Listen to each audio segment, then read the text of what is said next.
Hello guys, कैसे हो भी सब लोग? बढ़िया, मस्त, वेरी नाइस वेरी नाइस। आज हम लोग शुरू करने वाले हैं अपना next chapter, that is simple harmonic motion, SHM. मेरा नाम है गगनदीप सिंह, मैं आपका मास्टर। ये हम सबका बहुत ही प्यारा चैनल जिसका नाम है न्यूटन पाजी।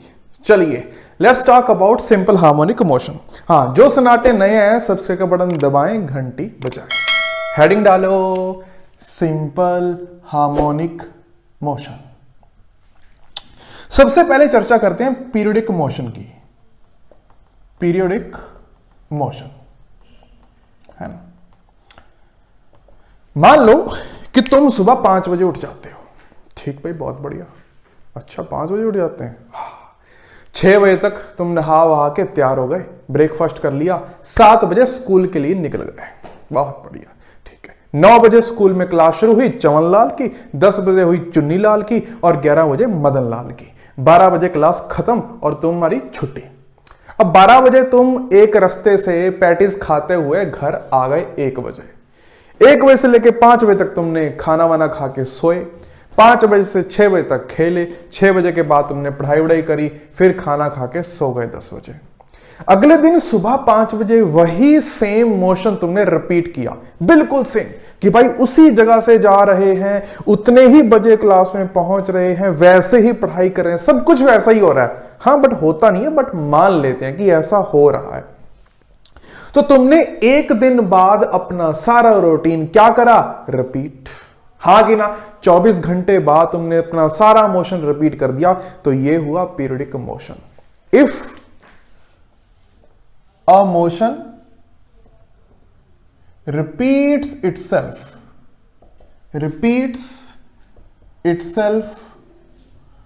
after a fixed interval of time,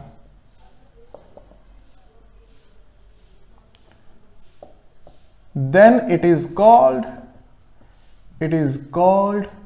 periodic motion. It is called periodic motion. Example, धरती 1 साल बाद अपना सारा मोशन रिपीट करती है। Revolution of earth. हाँ कि ना भाई? Revolution of earth. 1 साल बाद धरती अपना मोशन रिपीट कर रही है। अच्छा, एक पेंडुलम है ना, वो ऐसे ऐसे ओसिलेट कर रहा है, इसका मोशन भी तो रिपीट हो रहा है एक टाइम इंटरवल के बाद। अरे समझ में आया? इसका मोशन भी तो रिपीट हो रहा है एक फिक्स टाइम इंटरवल के बाद, है ना। सो मोशन ऑफ सिंपल पेंडुलम, बहुत सारे एग्जांपल हैं यार। ये हुआ पीरियोडिक मोशन, ठीक है, ओके, बहुत बढ़िया। फिर एक आता है ओसिलेटरी मोशन। ओसिलेटरी मोशन, मान लो कि भाई एक कोई बॉडी है ना, वो एक पॉइंट के अराउंड आगे पीछे चलती रहती है, एक ही पॉइंट के अराउंड, है ना। जैसे कि ये सिंपल पेंडुलम इस पॉइंट के अराउंड ये आगे पीछे चल रहा है। या फिर एक ब्लॉक, मास और स्प्रिंग ब्लॉक सिस्टम ले लो, ठीक है। अगर मैं सब कुछ आइडियल ले लेते हैं, फ्रिक्शनलेस सरफेस ले लेते हैं, अगर मैं इस ब्लॉक को राइट में करके छोड़ दूं, टिक tick tick tick tick tick, एक ही पॉइंट के अराउंड मोशन हो रहा है, तो इसको क्या बोलेंगे? Oscillatory motion. If a motion is occurring to and fro about a point, then it is called oscillatory motion. क्या ये बात समझ में आई? पक्का? बहुत बढ़िया। Example, spring mass system, simple pendulum. क्या धरती का 1 साल बाद, क्या धरती का motion around the sun oscillatory है? ना, क्योंकि वो एक पॉइंट के राउंड आगे पीछे थोड़ी ना हो रही है, वो तो ऐसे घूम रही है, वो एक पॉइंट के राउंड आगे पीछे नहीं हो रही। समझ में आया difference between periodic and oscillatory? पक्का? बहुत बढ़िया। छापो, फिर मैं तुम्हें 2 स्टेटमेंट दे रहा हूं, तुम्हें बताना है कि ये सही है या गलत। छाप लिया? ओके, चलो स्टेटमेंट सुनना है ना। First statement is all periodic motion are oscillatory. Second statement is all oscillatory motions are periodic. तो स्क्रीन पॉज करो और बताओ दोनों में कौन सा ट्रू कौन सा फॉल, या दोनों फॉल्स या दोनों ट्रू। सोचो। Okay, let's talk about it. All periodic motions are oscillatory. अरे धरती का सन के अराउंड मोशन पीरियोडिक है, बट ये ऑसिलेटरी नहीं है क्योंकि एक ही पॉइंट के अराउंड आगे पीछे नहीं हो रही। तो ये स्टेटमेंट फॉल्स है। चमका, पक्का, बहुत बढ़िया। All oscillatory motions are periodic, ये भी गलत है। एग्जाम्पल कि भाई साहब ये तुम पेंडुलम, सिंपल पेंडुलम को रियल केस में देखो जहां पे हवा हो, तो ये पेंडुलम धीरे धीरे धीरे धीरे धीरे धीरे धीरे धीरे रुक जाएगा। अरे हां कि ना यार। और इसका टाइम पीरियड पहले कुछ और होगा, बाद में कुछ और होगा, फिर कुछ और होगा, फिर कुछ और होगा। क्या ये बात चमकी? रियल केस में सिंपल पेंडुलम का टाइम पीरियड चेंज होता रहेगा। अगर सिंपल पेंडुलम का टाइम पीरियड चेंज हो रहा है, इट मींस वो पीरियड नहीं रहा, वो फिक्स टाइम इंटरवल के बाद अपना मोशन रिपीट नहीं कर रहा, वो टाइम इंटरवल चेंज होते जा रहा है। Motion is oscillatory but not periodic. So this statement is also false. कई किताबों में सेकंड स्टेटमेंट ट्रू दी जाती है, गलत। Second statement is false. क्या ये चमका? पक्का, बहुत बढ़िया, शानदार। अब जो ऑसिलेटरी मोशन होता है उसकी जनरल इक्वेशन होती है F is equal to F is directly proportional to minus x raised to power n, where n belongs to odd number। चर्चा करते हैं इसके ऊपर कैसे। मान लो कि भाई तुमने इस पॉइंट के अराउंड ऑसिलेटरी मोशन करना है। ऑसिलेटरी मोशन करने का मतलब यह है कि अगर तुम राइट में जा रहे हो तो फोर्स लेफ्ट लगनी चाहिए, तभी तो वापस आओगे। अरे हाँ, अगर तुम राइट जा रहे हो, फोर्स भी राइट में लग गई, तो भाई साहब तुम वापस ही नहीं आने वाले। राइट में जाते हुए वापस आना है तो भाई साहब फोर्स लेफ्ट में लगनी चाहिए, और अगर तुम लेफ्ट में जा रहे हो तो फोर्स राइट में लगनी चाहिए। क्या ये बात चमकी? पक्का, सोच लो। Okay, so F is directly proportional to minus x raise to power n। अगर मैं n को इवन ले लूं, मान लो कि n को 2 ले लो, तो फॉर नेगेटिव x, अगर मैंने n को 2 ले लिया, माइनस एक्स स्क्वायर ले लिया, for negative x F is directly proportional to minus x raise to power n। ये क्या आ जाएगा? Positive with a negative. So force क्या होगी? फोर्स नेगेटिव आ जाएगी। मतलब तुम नेगेटिव एक्स में जा रहे हो, फोर्स भी नेगेटिव आ गई। इट मींस अगर तुम लेफ्ट में गए तो कभी राइट में जा ही नहीं पाओगे। अरे चमका ना, मैथ तो आता है ना थोड़ा बहुत। अरे इवन नंबर के लिए, एक्स इवन के लिए नेगेटिव में फोर्स नेगेटिव लगेगी तो तुम लेफ्ट में ही चलते जाओगे, कभी वापस आओगे नहीं, तो ये ऑसिलेटरी होगा ही नहीं। इसलिए n is only odd number. क्या ये बात चमकी? पक्का, बहुत बढ़िया। So this is general equation of oscillatory motion.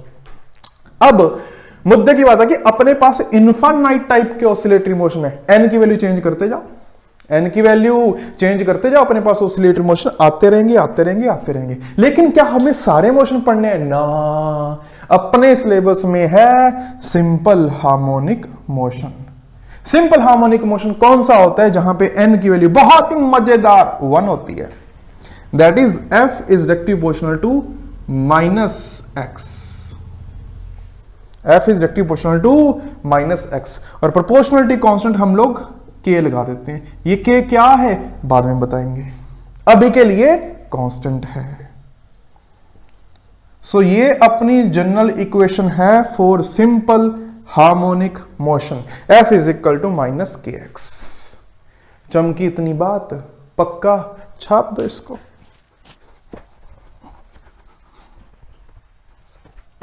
So F is equal to minus k x. अगर मैं एक्सेशन लिखना चाहूं तो मास से डिवाइड कर देता हूं, माइनस के बाई एम इंटू एक्स।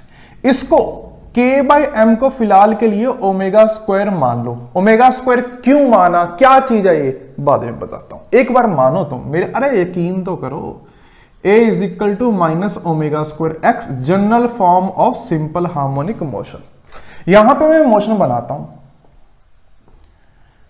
तो अपना पार्टिकल इस पॉइंट के अराउंड एसएचएम करेगा। यहां पे हम लोग x इज इक्वल टू 0 मानते हैं कि अपनी मीन पोजीशन है। ये मीन पोजीशन का मतलब कि जहां पे x 0 है वहां पे फोर्स लगेगी 0, और फोर्स जहां पे 0 होती है उसको बोलते हैं मीन पोजीशन। ठीक, अब ये पार्टिकल इधर जाएगा, यहां तक मैक्सिमम जाएगा, फिर वापस आएगा, फिर यहां तक जाएगा, फिर वापस आ जाएगा। ये जो पॉइंट्स हुए इनको बोला जाएगा एक्सट्रीम पोजीशंस। कौन सी पोजीशंस? Extreme positions. क्या ये बात सच है? अगर तुम मीन से राइट में जा रहे हो, यानी कि x तुम्हारा पॉजिटिव है, तो फोर्स क्या लगेगी? नेगेटिव। इट मींस यहां पे जो फोर्स होगी वो लेफ्ट में लगेगी। अगर तुम x नेगेटिव में जा रहे हो, नेगेटिव नेगेटिव पॉजिटिव, तो फोर्स क्या लगेगी? पॉजिटिव। तो यहां फोर्स पॉजिटिव डायरेक्शन में लगेगी। इसका मतलब ये पॉइंट कौन सा इक्विलिब्रियम हुआ? Stable equilibrium. अरे स्टेबल इक्विलिब्रियम पढ़ा था वक्फा एनर्जी में। अरे ये स्टेबल इक्विलिब्रियम की कहानी है। जहां पे भी स्टेबल इक्विलिब्रियम आया वहां पे एसएचएम घुसा। क्या ये बात चमकी? जहां भी स्टेबल इक्विलिब्रियम आया वहां पे एसएचएम घुसा, है ना? ओके। अब अगर मैं इस पार्टिकल की चर्चा करूं जो एसएचएम कर रहा है, उसके क्या क्या वेरिएबल्स हो सकते हैं? डिस्प्लेसमेंट वेरिएबल हो सकता है, हाँ कि ना? कहां पे है पार्टिकल वो बताना एक वेरिएबल हो सकता है। अच्छा, वहां पे उसकी वेलोसिटी कितनी है, उसका एक्सेलरेशन कितना है, और टाइम कितना है, किस टाइम पे कहां पे है। ये 4 वेरिएबल्स अपने को मिलने वाले हैं। किसमें? सिंपल हार्मोनिक मोशन में। अच्छा अच्छा अच्छा, तो अपने को चारों वेरिएबल्स में रिलेशन पता होने चाहिए। हर एक 2 वेरिएबल में रिलेशन पता होना चाहिए, हाँ कि ना यार? x और a में पता होना चाहिए, v और a में पता होना चाहिए, v और t में पता होना चाहिए, a और t में, ऐसे करके कितने रिलेशन पता होने चाहिए? 4c2। 4c2 क्या होता है? 12वीं में पता चलेगा तुम्हें 4c2 क्या होता है।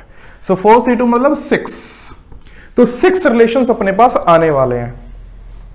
अरे एक तो ये रहा, a और x में रिलेशन ये रहा भाई साहब, एक तो आ गया, बाकी पता करने की कोशिश करते हैं। ओके, a और x। अच्छा, a को मैं v dv बाई dx लिख सकता हूं? अरे सोच के बताओ। अरे हाँ कि ना? तो v dv is equal to minus omega square x dx। Integration का साइन देखो, देखो x इज इक्वल टू 0 पे, x इज इक्वल टू 0 पे, या ऐसे समझो x is equal to maximum पे, इसको बोलते हैं एम्पलीट्यूड। ठीक है, मैक्सिमम, और the distance between mean and extreme is called amplitude. लिखाऊंगा ए को बोलते हैं amplitude, maximum displacement from mean position. तो यहां पे एक्सट्रीम पे वेलोसिटी कितनी है? 0, क्योंकि भाई साहब वहां पे जाके तो वापस आना है, और जाके वापस आने के लिए तुम्हें एक बार रुकना तो पड़ेगा। तो x is equal to a पे वेलोसिटी लिखो 0, और किसी भी x की वैल्यू पे अपने को कोई भी वेलोसिटी v निकालनी है। कर दो इंटीग्रेशन, खत्म। v square by 2 is equal to minus omega square x square minus a square by 2। 2 ने 2 को मार दिया, तो यहां से बना v is equal to omega under root of a square minus x square. कहानी समाप्त। 2 रिलेशन आ गया भाई साहब, एक a और x में, एक v और x में। तुम किसी भी पॉइंट पे वेलोसिटी निकाल सकते हो, कोई भी x की वैल्यू पे। चमका पक्का? पार्टिकल की वेलोसिटी लिख रहे हैं जो एसएचएम कर रहा है। अच्छा अच्छा अच्छा अच्छा, x इज इक्वल टू 0 पे वेलोसिटी निकालो कितनी है। मैक्सिमम वेलोसिटी कितनी आएगी? यहां पे मैक्सिमम वेलोसिटी आ रही है a ओमेगा। कहां पे आ रही है? x इज इक्वल टू 0 पे। अरे देखो ध्यान से, मेन पोजीशन पे वेलोसिटी पार्टिकल की मैक्सिमम होगी, कितनी होगी? a ओमेगा होगी। देखो देखो देखो, चमका यहां तक? पक्का? देख लो, छापो इसको। तो अपने पास क्या रिलेशन आया? v is equal to omega under root a square minus x square. ठीक, बहुत बढ़िया, शानदार, मजा आया। अच्छा, v को मैं dx बाई dt लिख सकता हूं? तो dx by dt is equal to omega under root a square minus x square है। तो x को एक साइड ले आओ, under root a square minus omega square is equal to omega dt। Integration का साइन है ना, पार्टिकल मिट गया, सो सैड। अब t इज इक्वल टू 0 पे पार्टिकल कहां पे है, मुझे क्या पता, क्या पता कहां से शुरू हो रही है मेरी घड़ी, क्या पता पार्टिकल यहां पे हो, यहां पे हो, यहां पे हो, मुझे नहीं पता पार्टिकल कहां पे है। Okay okay okay okay okay. तो t इज इक्वल टू 0 पे मैं पार्टिकल की लोकेशन x नॉट मान लेता हूं कि भाई साहब मुझे नहीं पता कहां पे, x नॉट मान लिया कि यहां पे, और किसी भी टाइम t पे पार्टिकल की पोजीशन x बतानी है मेरे को, ठीक। ओके, इसका जो इंटीग्रेशन होता है साइन इनवर्स x बाय ए, शायद मैं सही कर रहा हूं, मैथ वाले लोग बताएंगे, is equal to omega t, limit 0 to sorry x not to x, तो sine inverse x by A minus sine inverse x not by A is equal to omega t. सही लिखा? ओके, तो यह sine inverse x by A is equal to omega T plus sine inverse x not by A. अरे सही लिखा? अच्छा, sign को उधर ले जाओ और ए को भी उधर ले जाते हैं, x is equal to A sine omega T plus sine inverse x not by A. क्या ये इक्वेशन बनी? हाँ कि ना? अच्छा, ये क्या बता रहा है? ये पार्टिकल की इनिशियल पोजीशन को बता रहा है, ये पार्टिकल की इनिशियल चर्चा कर रहा है, इसको हम लोग बोल देते हैं फाई नॉट। तो ये बना x is equal to A sine omega T plus phi naught, where this phi naught is called initial phase constant, initial phase constant. General equation between displacement and time. तीन equation आ गई भाई साहब अपने पास, a is equal to minus omega square X, v is equal to omega under root of A square minus x square, x is equal to A sine omega T plus phi naught. तीन equation आ चुकी हैं, तीन और चाहिए, करते हैं कोशिश। x is equal to A sine omega T plus phi naught. अगर t इज इक्वल टू 0 पे पार्टिकल 0 पे है तो x नॉट की वैल्यू 0 आ जाएगी, खत्म। अगर पार्टिकल यहां से शुरू हुआ तो एक्स नॉट की वैल्यू ए आ जाएगी, सॉरी हाँ, फाई नॉट की वैल्यू साइन इनवर्स 1 आ जाएगी। अगर एक्स नॉट की वैल्यू ए आएगी ना, चमका इतना पक्का, छाप दो इसको।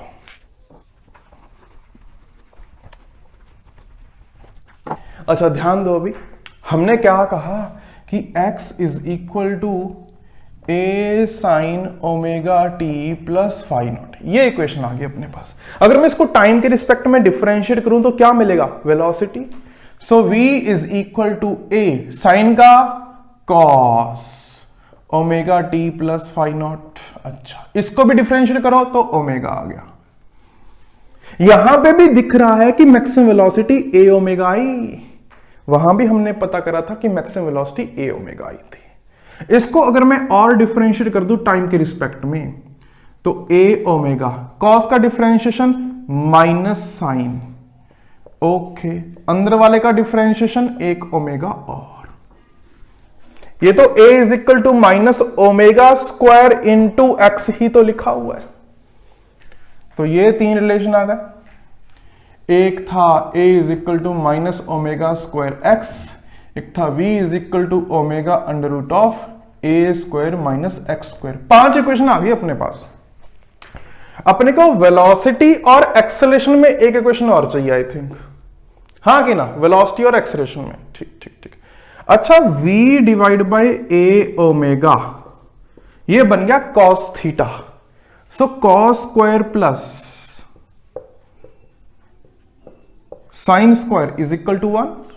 अरे हाँ कि ना? ये देखो v डिवाइड बाय ओमेगा बन गया कॉस, तो कॉस का square, a divide by minus A omega square बन गया साइन, साइन का स्क्वायर इज इक्वल टू 1। तो बन गई वेलोसिटी और एक्सेलरेशन में इक्वेशन। क्या है बात चमकी? पक्का? ओके, अभी थोड़ा सा ग्राफ्स पे ध्यान देते हैं। अगर मैं एक्सेलरेशन वर्सेस एक्स का ग्राफ बनाऊं तो कैसा बनेगा? नेगेटिव स्लोप, तो ये कुछ ऐसा ग्राफ बनने वाला है, straight line negative slope, acceleration versus x. सही बात, पक्का, बहुत बढ़िया बहुत बढ़िया बहुत बढ़िया। अगर मैं एक्स और टी का बनाऊं, एक्स और टी का ग्राफ, मैं मान रहा हूं कि फाई नॉट की वैल्यू 0 है ना, तो एक्स नॉट, एक्स और टी का ग्राफ कुछ ऐसा, साइन ग्राफ, बहुत बढ़िया, शानदार। अच्छा, वेलोसिटी और टी का ग्राफ कैसा बनेगा?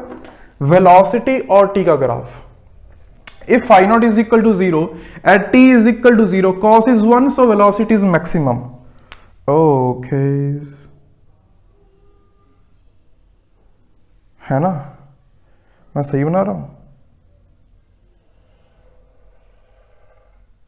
लग तो रहा है कि मैं सही बना रहा हूं। ये ग्राफ बना, ये किसका है? वेलोसिटी का विद रिस्पेक्ट टू टाइम।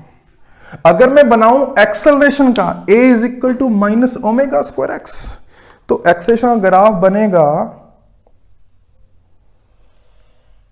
कुछ ऐसा, एक्सेलरेशन वर्सेस टाइम का graph, because a is equal to minus omega square X, X के साथ ओमेगा स्क्वायर मल्टीप्लाई करना और नेगेटिव करना है, तो x का नेगेटिव कर दिया और ओमेगा स्क्वायर मल्टीप्लाई कर दिया मैंने। क्या ये बातें चमकी? पक्का? ओके। अच्छा, वेलोसिटी और एक्सेलरेशन का ग्राफ कैसा बनेगा?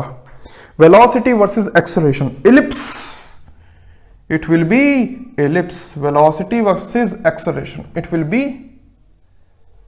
ellipse, हाँ कि ना? this is a omega square, this is a omega, कुछ ऐसा ग्राफ बनने वाला है। समझ में आया? पक्का? सोच लो, बहुत बढ़िया, शानदार। चलिए, तो इसके आगे की चर्चा मैं नेक्स्ट क्लास में करता हूं, और सिंपल सिंपल सी अभी तक हमने इक्वेशंस डिफाइन करी है सारी, इंट्रोडक्शन टू एसएचएम अपना डन है। अगली क्लास में हम लोग एक्सेलरेशन और वेलोसिटी के बारे में थोड़ी अच्छे से और चर्चा करेंगे, और हम लोग इक्वेशंस लिखना सीखेंगे डिफरेंट डिफरेंट केसेस में। मिलते हैं हम लोग नेक्स्ट क्लास में, असाइनमेंट करना और सबसे का बटन दबाना, घंटी बजाना। Till then, see you in the next class, bye bye.